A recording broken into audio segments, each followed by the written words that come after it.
Wala na nga pala tong intro-intro mga Marikoy. Ito nga pala yung kasunod ng video ko. Nandito nga kami sa baba dahil papakainin ko na nga itong Junakis ko. Paano ba naman, nagugutom na nga daw siya. Akala mo naman talaga nagugutuman ng batang to. Kaya eto, at sinubuan ko na nga lang siya. Kaya naman na niya kumain mag-isa kaso nga may tapon-tapon. Kaya eto, at sinubuan ko na nga lang siya para mabilis din kaming matapos. Meron pa kasi akong gagawin sa taas kaya eto nga, at sinubuan ko na nga lang siya. Pagkatapos nga namin kumain, nagpahinga lang ako saglit. At eto, sisimulan ko na nga ulit magligpit-ligpit. Inuna ko na nga tanggalin tong mga unan para nga wala nang sagabal kapag niligpit ko na itong mga laruan ni Baby Elise. Pagkatapos ko naman ngang iligpit yung mga unan, ito naman ngang mga kumot ang tutupiin ko. Ano ba naman kasi itong batang to, magaling magkalat pero di marunong magligpit.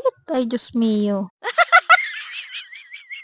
At dahil nanay na nga ako, hindi nga pwedeng wala tayong gagawin. Kaya eto, for the ligpitang person. Pagkatapos ko nga sa isang kumot, ito namang isang kumot ang tinupi ko. May kasamang pagpag nga yan para nga kahit papaano matanggal nga yung mga alikabok-alikabok, mga buhok-buhok. Ano daw?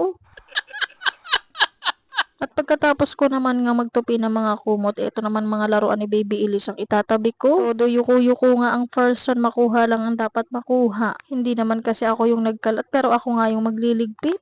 Char. Pagkatapos ko naman magligpit ng mga kalat ni Baby Elise, eto namang higaan namin ang ipapagpag ko. Medyo may nararamdaman kasi akong mga alikabok at mga buhok-buhok. Kaya eto, at ipapagpag ko, at nagwalis-walis na nga rin pala ako dyan ng very very light.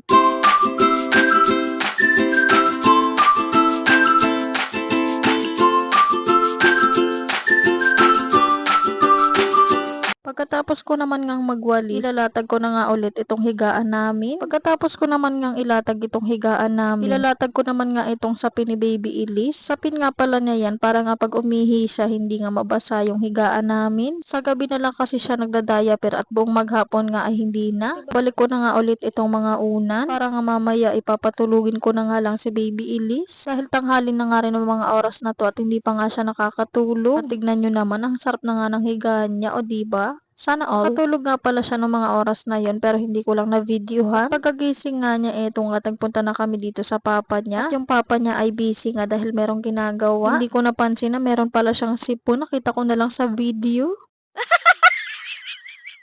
At dahil oras na nga ng merienda, bumili nga pala ako ng turon. At buti na nga lang merong milk powder dito. At eto, lalagyan ko nga yung turon na binili ko. At tikman na namin to ni Baby Elise at nagustuhan nga namin. At grabe, masarap talaga siya. Sa inyo na nga to para matikman. Hindi nga ako magsasawa dito sa turon at milk powder na to. Kaso mabubusog ka lang talaga. Hindi ka magsasawa pero mabubusog ka. At ayan nga yung itsura niya, o diba, napaka-yummy. Ito naman ang marinyo for the video nga. Pinapalamig ko nga muna dahil bagong luto nga yan at mainit-init pa. At eto nga ang batang makulit, hindi na nga rin siya makapag-antay na kumain ng turon. At maya-maya nga eto, at hahatiin ko na nga siya para hindi na nga kami mahirapan kumain ni Baby Elise. Hati-hatiin ko na nga siya. Yung isang piraso nga pala niyan ay nahati ko sa apat. Ay grabe, hindi nga yan naubos ni Baby Elise kaya ending ako ang nag-ubos. Bali 3 turon nga pala yung nabili ko at tinabi ko lang muna yung isa dahil akala ko mabibitin nga si Elise sa isa. Nagkamali nga ako, hindi nga niya naubos yung isang piraso ng turon. Kaya yung isang buong turon pinabigay ko na nga lang sa lola niya. At eto, unang kagat ko nga at grabe, napakasarap. Hindi talaga ako magsasawang ulit-ulitin nga to. Hindi naman kasi siya nakakasawa kaya nga kahit ilang beses kang kumain nito, hindi ka mauumay. Ito nga si Baby Elise, hirap na hirap nga dito sa pagkain niya ng turon. Kaya kung ako sa inyo, i-try nyo na, grabe, napakasarap talaga.